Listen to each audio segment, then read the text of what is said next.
But anyway, welcome to the stream, everybody. Big time progress today. Big progress. Not little progress, big progress. You see that big hole down there? It's kind of dark. It's hard to see it. But see that hole? We're going to be filling that in. We're going to be dumping dolphins and turtles and a whole lot more in there. But before we start, this is super important. I want to introduce you to somebody very, very special. Okay? You guys ready for me to introduce you to somebody very special? You guys ready? You guys ready? Hold on. Let me see if I can go get him. Hold on. I need to grab one extra thing. Hold on. Hold on. No, don't go anywhere. Super important. Okay. Okay, give me like 1 second. This is going to be exciting. It's going to be big time excitement. I've been holding on to this for a few minutes. Actually, a few days. This is exciting. You ready? All right, give me 1 second. I'll be right back.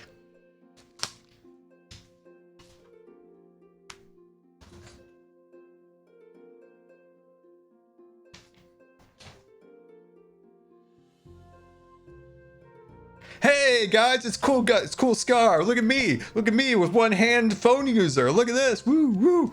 Yeah, just not a boomer. Not a boomer going like this. No, this is cool. This is cool Scar with his one hand phone action. Look at this. Have you guys ever seen this? Look at this.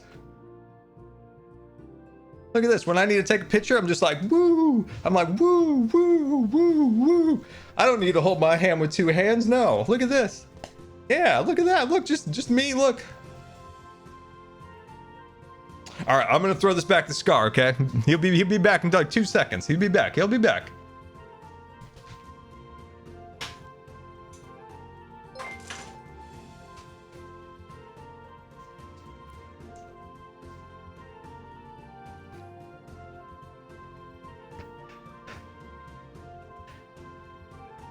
Dude, did you guys love cool guy Scar? Dude, we should have cool guy Scar around here more often. Man, cool guy Scar, love him. Such a cool guy. I wish I could hold my hand, my phone with just one hand and be like super cool, but I just can't. Like, I have to hold my phone like this. And if it's you know, that's how I have to hold it. Yeah, cool guy Scar. What a guy, you know. I hope we see more of cool guy Scar in the future. He's pretty sweet. He's pretty fly. He's up with all the trends. He watches TikTok.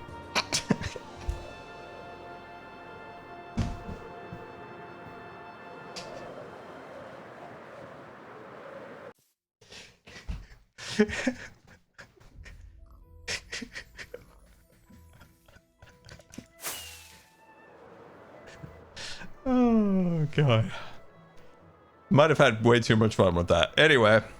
Oh, yeah. See you later, cool guy Scar. See you later. Shoot. He's probably so cool. He's probably going to go get like a pop or something down at the filling station. What a guy, man. Anyway. All right. We got big progress. Well, yeah, I know you weren't expecting a special guest, right? Dude, such a great guy. All right. So, major progress happened at the zoo. As you know, major progress. This area is, oh man, when I finished this episode took so freaking long, and when it was done, I was like, I finally start to see a semblance of the zoo coming together, because there was like the zombie exhibit, and then we had the UFO exhibit over there, but nothing was really held together. So now we have these pathways that are starting to bring it together. So very, very excited about that. By the way, these are the beautiful parrots. And, you know, cool guy Scar wouldn't have his voice crack like that. Anyway, these are the parrots of the very, very lovely people that purchased Son of a Guy during the charity event. And just a big thank you to everybody that contributed to that, and finally got these very beautiful parrots all together. I don't know if I can reach this one. I can't reach that one up there. Hold on. We can go like this. There we are. Look at that parkour skills. Puppy! And then these are some honorable mentions over here. So I thought, because we had a few extra stands when I was designing it, I thought, you know what? Stage this all wouldn't have happened without Stage, especially the parrots and all these different things that Stage worked on behind the scenes during the event. So Stage got a parrot, Zach got a parrot, and wait, where's Anthony? Oh, there's Anthony, and Blessings, and of course, Mr. Minecraft himself, Anthony. He's got one too. So, oh, and then there's another one. This one was special requested, by the way, from Azid. This one was special requested. Azid does so much behind the scenes. Got a special request. Their parrot is now the hanging parrot. So, yeah, I'm so glad to get those done. Now, you might be wondering, Scar, what about the panda? What about the panda? What's the panda deal? Somebody bought a panda. Yes, a panda will be delivered. And this has taken a little longer than I anticipated, and I've changed my plans about 18 times. Originally, Panda was going to go inside there. Right? Panda was going to go inside there. No, we've got ideas. We've got big ideas. The Panda, I'm going to have to redesign this. You know what? I'm not going to spoil it. No, I'm not going to spoil it. I was going to, and I'm not going to. You know, Cool Guy Scar, he would have spoiled it. Cool Guy Scar, he would have done it. No, I'm not a cool guy. So you'll just have to wait for that. It's going to be cool. It's going to be a little unexpected. All right, so what else around here have I been working on? Ah, wait, hold on. I forgot one thing. I knew I forgot something. I was sitting in the back of my mind. I forgot to tweet. There we go. Done. Sweet. Perfect. Okay. Let's go into Cheaty Cam real quick. And as you can see, I have got the sheep on here. I've got the pigs on here. And you can't see the chickens. The chicken is so small. And it's kind of in the interior of the tractor beam. But regardless, I think all of the animals look good. The chickens are a little bit of a disappointment. But we're slowly getting those up there. We got full-on big-time dangle going on here. And I think that's looking really cool. So, we got to get to work.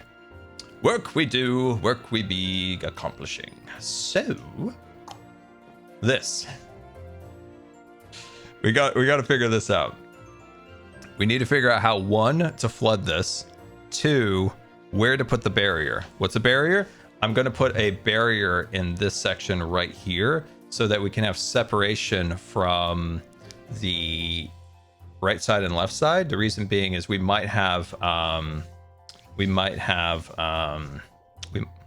am I just repeating myself?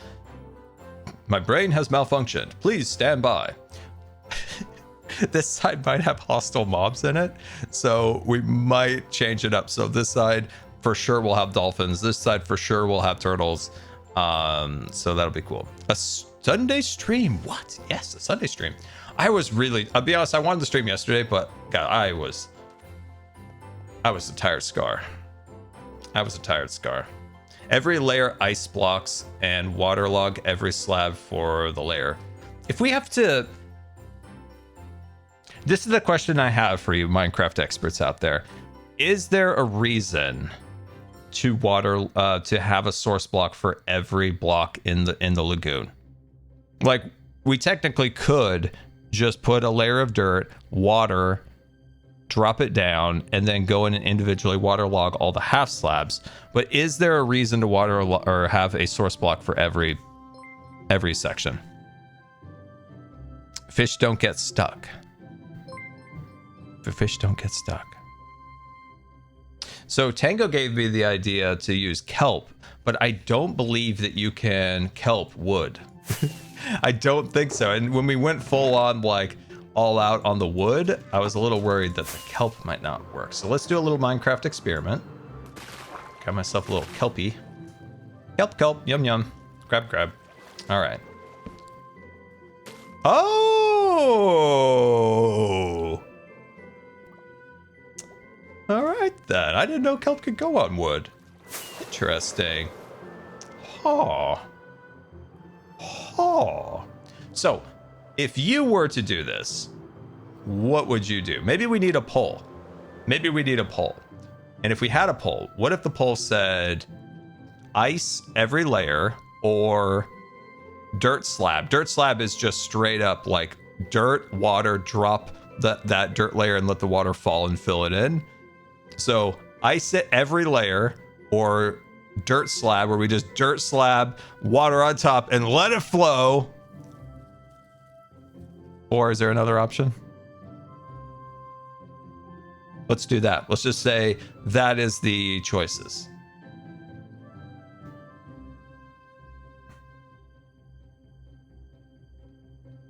Or kelp afterwards.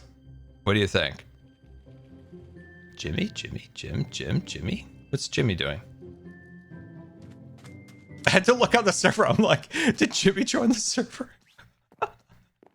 I wish Jimmy had gone on. It would be fun to show him this area. But is he in the chat? Is Jimmy in the chat? There he is.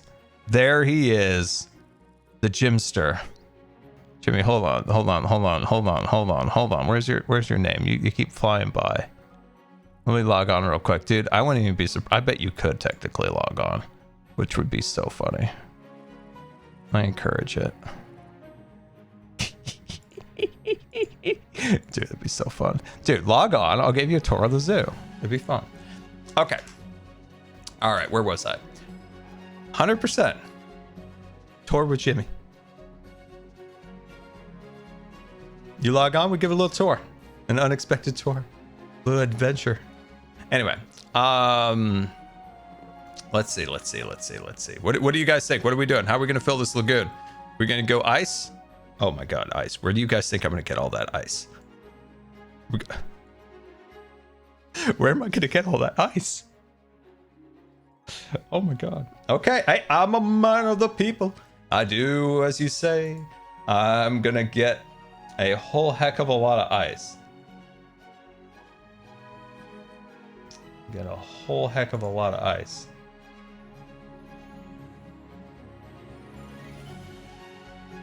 I'm gonna get a whole heck of a lot of ice. Okay, you guys, you silly gooses, I'm gonna have to go get ice. All right. Let's see. Asphalts. Does Vaults have ice? Do we have an ice salesman, by the way? I don't know if we have an ice guy. Need an ice guy. Does you know somebody out there, hooking up and giving sweet hookups? It is fill the lagoon with ice. Okay. Climb Dog, thank you for the prime. Much appreciated. Random Mad, thank you for the prime also. And a Well Terra Glow giving Solidarity Gaming subscription. Much appreciated. Very, very generous. And Chicago Girl, thank you for the gift also. Much appreciated. And Helen 1819, thank you for the 3 months. Much appreciated. All right. Joe has ice? I would put it past Joe to have ice. He does live in a snowy land of snow. Okay. Okay. I'm trying to think of where there is ice to be had. Dude, that's gonna take a heck of a lot of ice. Okay. All right. Let's go get some shulkery boxes. Let's get some shulker boxes. And yeah, I think we got this. This will work out. It just took me a minute to comprehend the task at hand. It's a little bit of a task. All right, scoop that up. Oh, hold on there, Scar. You got a little overzealous there. A little swoop and a loop, and there we are. Very nice. Sweet. Minazoekins cheered X300, you only need to ice the top layer, break the ice into waterfalls, then kelp and bone meal everything to make sauce blocks. Much less ice, smile also, you rock. I like that idea there. No, I don't rock. That's Cool Guy Scar. Sometimes Cool Guy Scar shows up. He showed up earlier. He was rad. Totally rad. Okay, I need ice regardless. So if we do that method there that you mentioned, which was great, appreciate it. Thank you for the tip. Now we still need to go get the ice, but I'm leaning towards that bone meal. And it would look silly to see all the little the kelp floating around. So let's fly out here because I know there's ice out this yonder direction. So let's try it. Let's try it.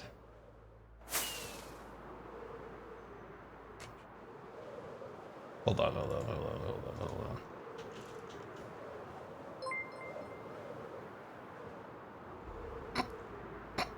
Oh, there's the ice we need. There's the ice we need. All right, let me check with the chat. Safety Bag, thank you for the 12 months. Much appreciated, my friend.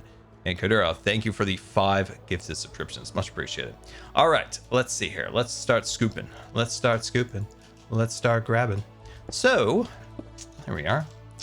There was a topic I wanted to talk to you guys about. What was it? Oh, there's a mystery to be sure. There was something, right, guys? There was something I've been saying for a while that we were going to talk about on stream.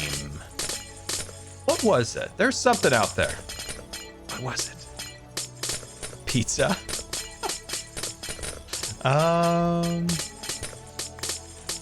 Mystery to be sure. Hopefully Jimmy comes in. Let's see. Stitch? No. Jelly Snacks, Pizza, Star Wars, Disney, Love of Stitch. No, not Love of Stitch.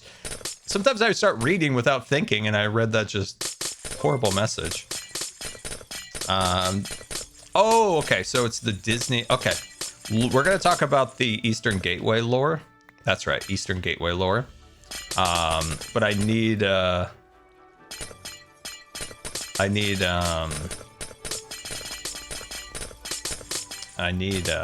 some props for that first. I need props.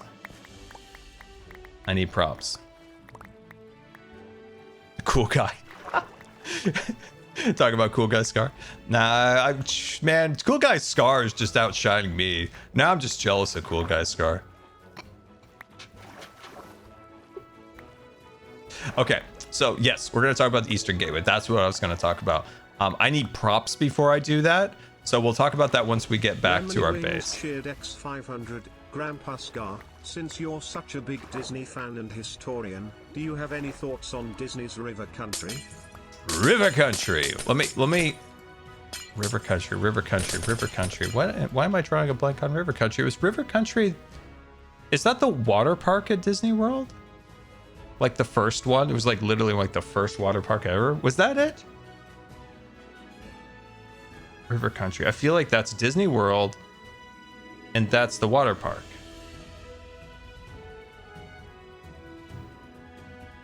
River Country. Am I right? I'm like, I want to double check. I did the world tour yesterday with Joe. Today is chilling out with you guys day.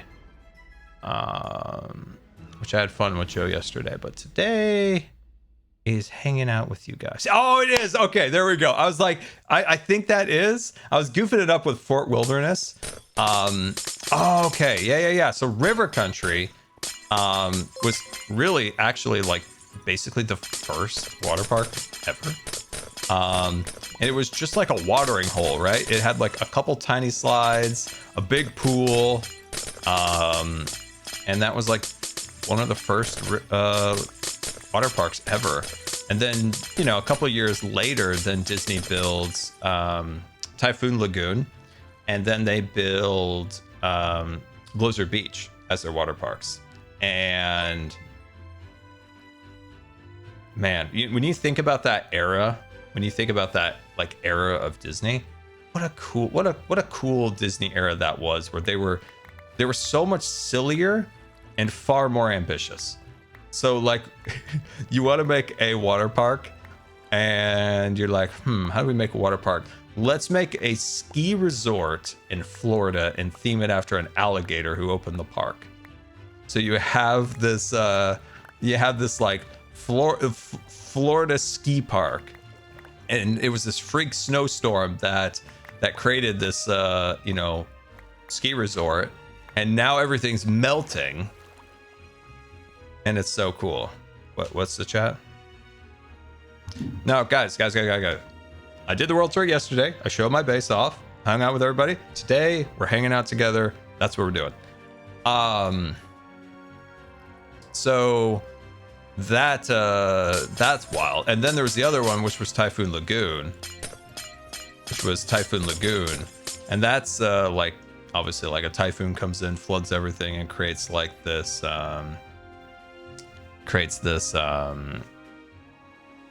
but I'll get yelled at. Solidarity. Who would Jimmy? Who would yell at you? They would yell at me, and I don't care.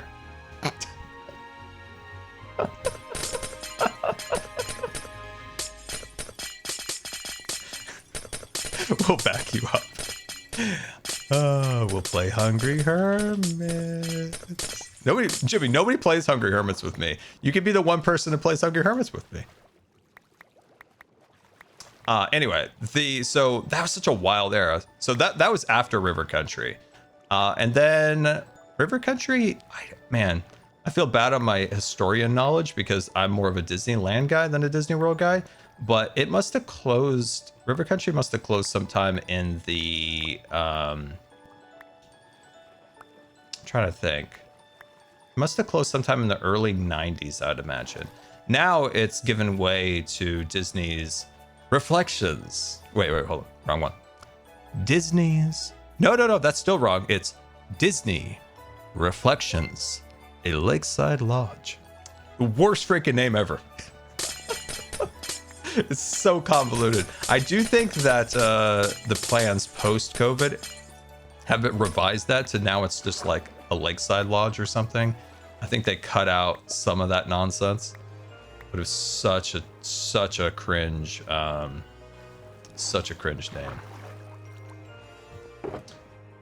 There we are. But yeah, no, I never got to go to River Country. That's a cool park. That would have been fun.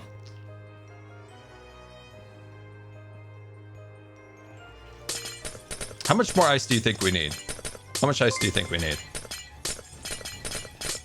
Reflections got impacted by COVID.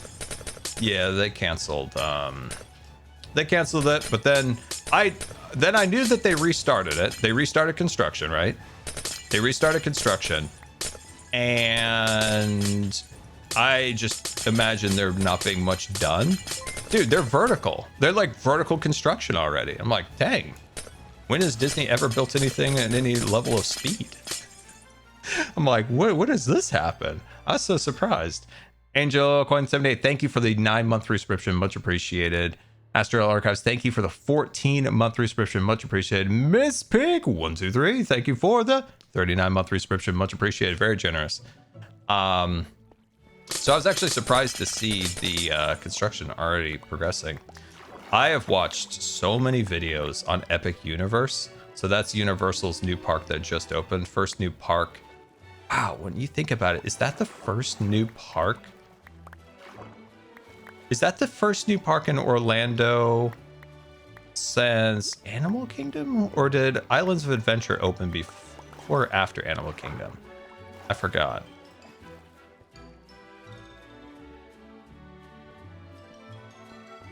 I can't remember. Anyway, that park looks great. Man, they did a good job on that. Universal is just getting better and better at their craft. Like, there's constant improvement. Like, every iteration of what they do, they continue to improve upon it, which I commend them so much. Like, it's really cool to see, like, constant improvement in what they're doing. And to take, like, I would say the biggest risk they took, and it was surprising that they did it, was to actually dedicate an entire land to Universal Monsters. That's not like a hip and happening like franchise, right? It's not like a crazy.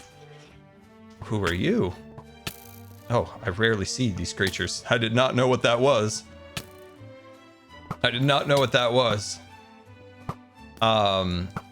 It's such a risk to take to make something without like a franchise, because like this era that we live in right in Hollywood with movies and shows, everything has got to be something regurgitated from the past with new imagining, and for them to take something, even though that is like an old-timey, you could call it a franchise, like who would have thought that they would take that risk on like something like 100-year-old movie Frankenstein, all these things. I'm so happy they did it. And it seems to be a very, very, very popular area, and the attraction itself looks incredible. The Monsters Unchained, man, that looks like a cool ride. Cool Guy Scar would love to ride that. Hallowed _ animations cheered Dex300. Since we're in Disney talk, I recently saw Tim Rice while he's doing a UK musical type tour and I got to meet him after too. Oh, dude, that's awesome. That's really cool. That's really, really cool. Thank you so much for the tip. Very much appreciated. I'm so depressed over Muppets 3D. Oh, me too. Man, that's such a loss. I was watching a replay of it, and it's just it's a show that we'll never ever get again. We'll never get a show of that magnitude, regardless of, you know, how much people love the Muppets. So just take Muppets out for a minute. We'll never get a show like that at a park again, with that like level of creativity, that level of animatronics. There's so many animatronics. I remember seeing it for the first time, and I was just like absolutely blown away as a kid by especially the end with the cannons going off and like blowing out the walls. And I remember as a kid, like, how did they do that? Like, what is going on? And just the level of animatronics in it.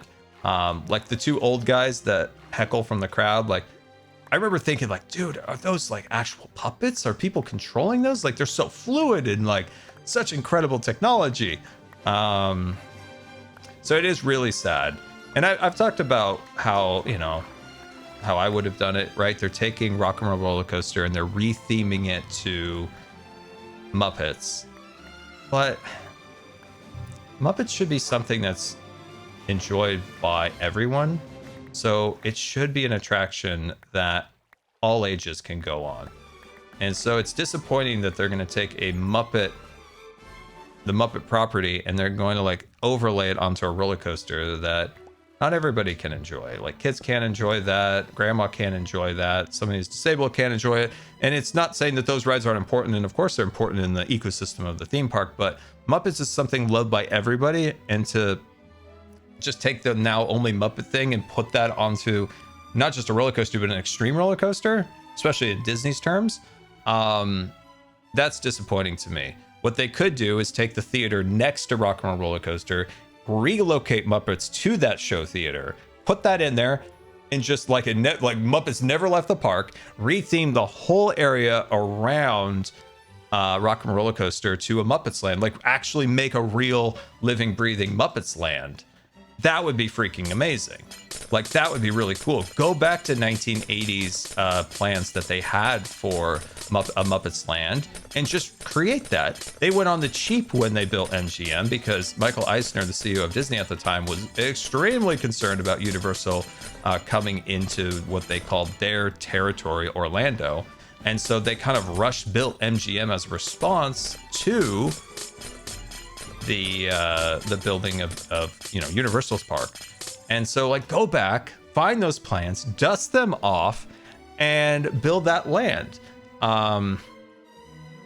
So yeah, it's disappointing. Like, I like Muppets, you know, they're fun, silly fellas, but there's people that really, really, really love the Muppets, and I feel so bad for them. Like, I was like, oh, it makes me sad, because I just feel like they could have done something there really cool with Muppets 3D and moved it to the other area and really created a proper, like a really proper Muppets tribute land. And I think it would be very popular.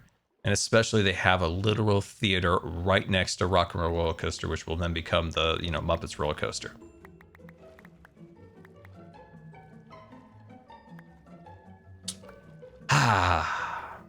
So it is sad about Muppets. It is sad. I would say the area around Muppets really does kind of need a little sprucing up. So I think Monstropolis, because they're retheming that area to monsters, I mean, it'll look cool. It'll be nice. Like, I think they'll actually do a decent job with that. It's just disappointing that we couldn't have got something maybe a little bit better with respect shown to Muppets. Muppets don't give a roller coaster vibe. No, they really don't, do they? No. There was a dark ride plan for Muppets. It was another thing that got canceled during the rush to build MGM back in the day. Muddy Butter Scarver's crew neck hat. Look at that thing. Her hat on sleeve is just cut off. And don't forget, guys, remember, link in the description to the Scarverse merchandise. Look at that, Scarverse. Look at those hats. Look at those hats looking super fancy. Yeah, Muppets really do lend themselves to like just a family dark ride. That's what I would have designed it to. I missed a great movie ride. Could we talk, before we talk about the Eastern Gateway, Disney announced that the construction of Coco starts this fall. Construction, well, at least the preliminary start of construction for Avatar starts in like early next year. And that's mostly to start the Eastern Gateway. Not really like construction of the land itself. And then Mike and Sully's Monsters ride is closing. Super excited about Coco. Cannot figure out how they're exactly going to fit it in back there. Looking forward to seeing how they do. And then the other thing is Avatar. So they're building the Avatar area. How on earth, guys, are they going to theme Avatar to California Adventure? At this point, Disney needs to reconsider the name of California Adventure because we're so far from the California theme. I don't know where we are. We're totally lost. So like I am so lost on where that meets in with California Adventure. What I would have done, and you know what? At the end of the day, I think that Avatar in that backlot area where Monsters is currently is so ugly.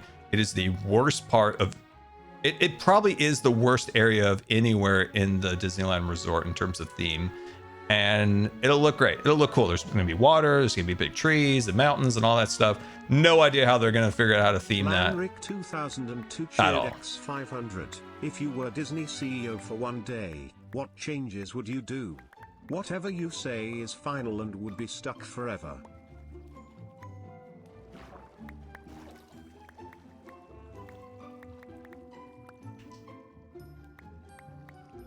Okay, parks. One, I would set a new policy for the... Why's my pickaxe out of my pickaxe hand? Parks. So first policy is to create an incentive to give cast members an incentive to want to stay and be long-term employees of the company. That means better pay, better respect. Second, that is to allow cast members a good opportunity to learn and to be able to... Back in the day, for instance, Disney used to hire a lot from within the park or within the ranks of cast members moving up. They still do to a certain extent, more than most companies out there, but far less than they used to. So make sure the cast members have an opportunity to go from an hourly spot. And if they want to progress to other areas of the company, there's an easy path to it. So that's one. Making sure there was a thing at, I don't know, maybe they have it now, but there was a big incentive like decades ago to give cast members a lot of like services on site to make it easier. So like there was like a urgent care and this and that and banks and all this stuff. I don't know if they ever actually built all that out, but we would do that. Next, big one.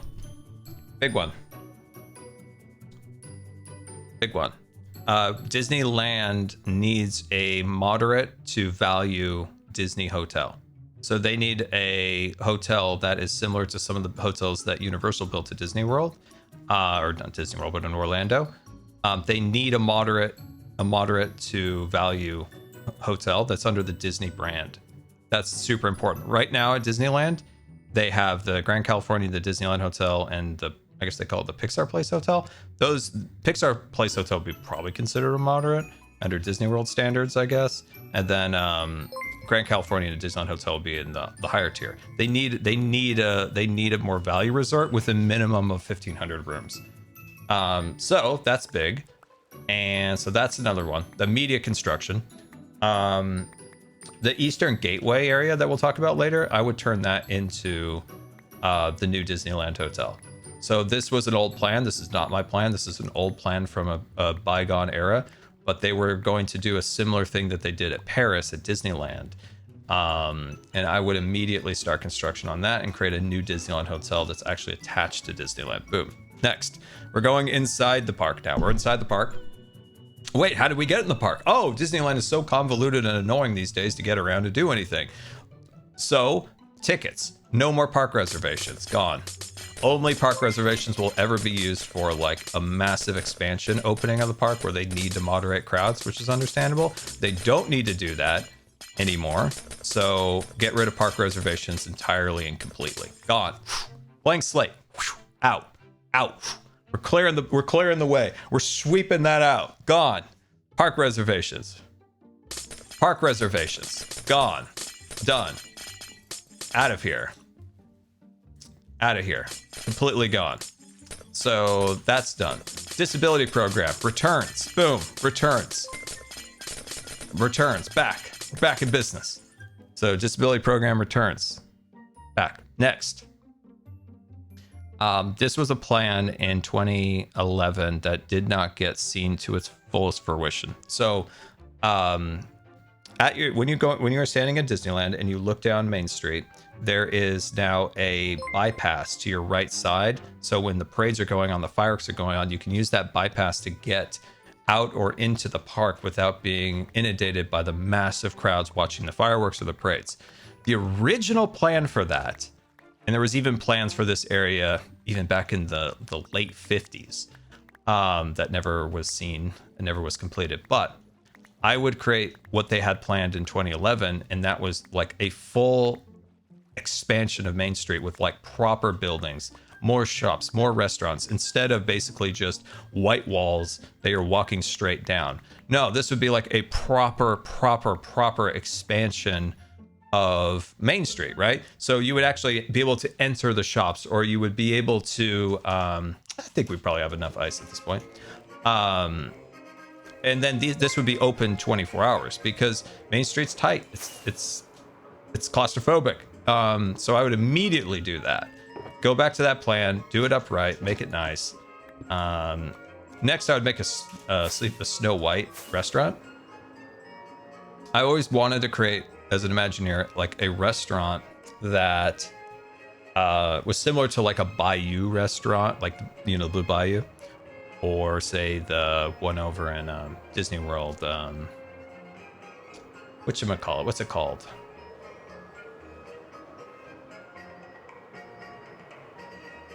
What's it called? What in the world is it called? The Beauty and the Beast restaurant.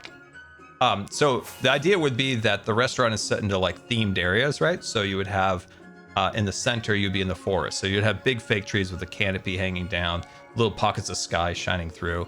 And then that would be one dining room. The second dining room would be over in the mines, the dwarf's mines. I think it'd be super sweet. And then there would be like an area where the dwarf's house, that's like a little area. Wolfska 26 such a cool restaurant. 1000. Hey Scar, what do you think about the Disney College program? I would have loved to have done it. Seems fun. Seems fun. I don't know too much about it other than I kind of know where they're like, you know, their campuses a little bit, like their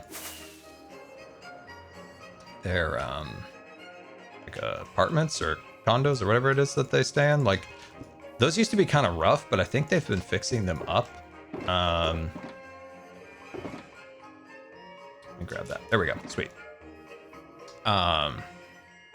So there's that. I would love to build that restaurant because I think Disneyland needs more themed restaurants like that, like a really fun restaurant to go, because yeah, it has the Blue Bayou and stuff like that, but I think it needs more themed restaurants. Next, I've been wanting to make this for most of my life. Villain's Land. I would I'm gonna say it. And I loved it as a kid.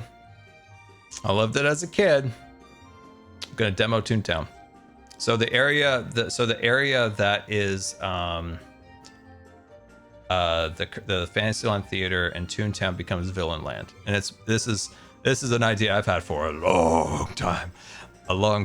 So the idea is that the parade route that goes from Fantasyland, so you have that Fantasyland area, very, you know, themed towards the young ones, and that's great. We need the areas for young kids too, but you kind of breaks away from that area and gives way to the villains area. And so what I would construct is fake artificial trees that are big and like create that kind of dark canopy would surround that that would surround that area, and you could probably fit like 1 or 2 good attractions in there. Now, if you didn't want to get rid of Toontown, you can still do this plan. This is still possible. So what you would do is you would, in the motorboat cruise area and the Fantasyland Theater area, that area can be kind of themed towards a villain's area. It very well could. And then it breaks way. Basically what it is you would like come into a forest and you would come out of a forest. So you would go into the forest, you know, the spooky buildings are over where the Fantasyland Theater is, and then you break out of the forest into Toontown and Small World. So it's like you kind of have this momentary like enter of the darker realms and then out of it. That's a big one. I think that would be such a cool addition to that area. What do I think a realistic thing they could do there is probably build like the Beauty and the Beast Ride from Tokyo. That's probably a realistic thing they could do. But to do something cool, something that makes a bit of waves, is to make something a little spooky, a little bit spooky.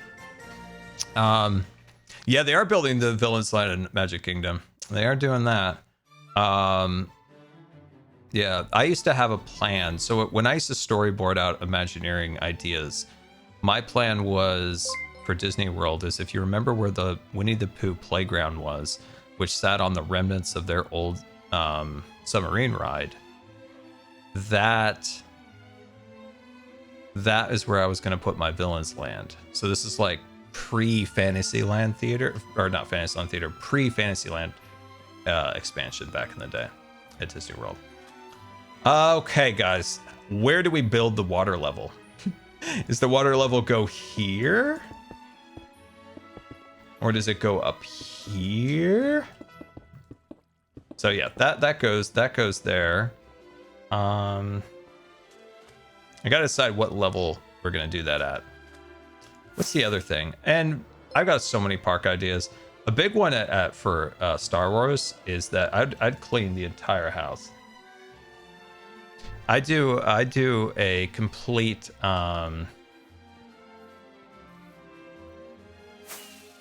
I would do a complete I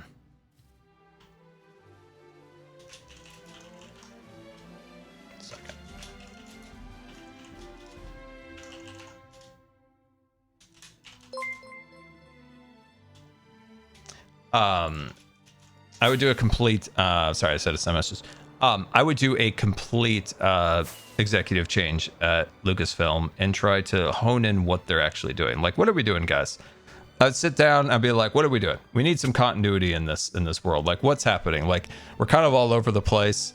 So we need a plan. We need an actual long-term plan that we're working towards. We tried to do some movies, we've tried to do some TV shows, we tried to make a kid show, we tried to make like a dark like mature drama show. Like, we did a lot of stuff here and it's all over the place.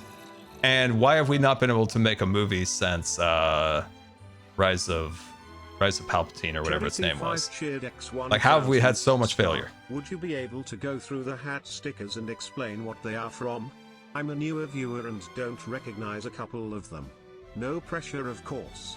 Oh, sure, yeah, I can definitely do that. Yeah, remind me. Thank you, first of all, for the bits. Very much appreciate it. And remind me. I will get to that for sure. So basically, it's like, hey, we need to actually we need to have some level of, we need somebody to helm this thing that knows what they're doing. Because if you looked back at how many projects that's been announced and how many projects that's come to fruition, it's kind of embarrassing. Like, all the movies, how many movies and franchises have they announced that have never come to fruition? And it's like, or how many directors and writers who have left in just like frustration about having, you know, it's always like creative differences, and it's like they really need some like hardcore like changes to their executive structure that can, you know, not have so many like apparent like behind the scenes arguments with the creatives to the point where they just leave. And anyway, work on getting that place sorted out. Dave and I would have a big talk. I love Dave, but we're gonna have a big talk. Dave and I are gonna have a talk, and we're gonna have a talk about killing characters. And it's okay. We talked about this, guys. It's okay to kill your characters. It adds more depth to them.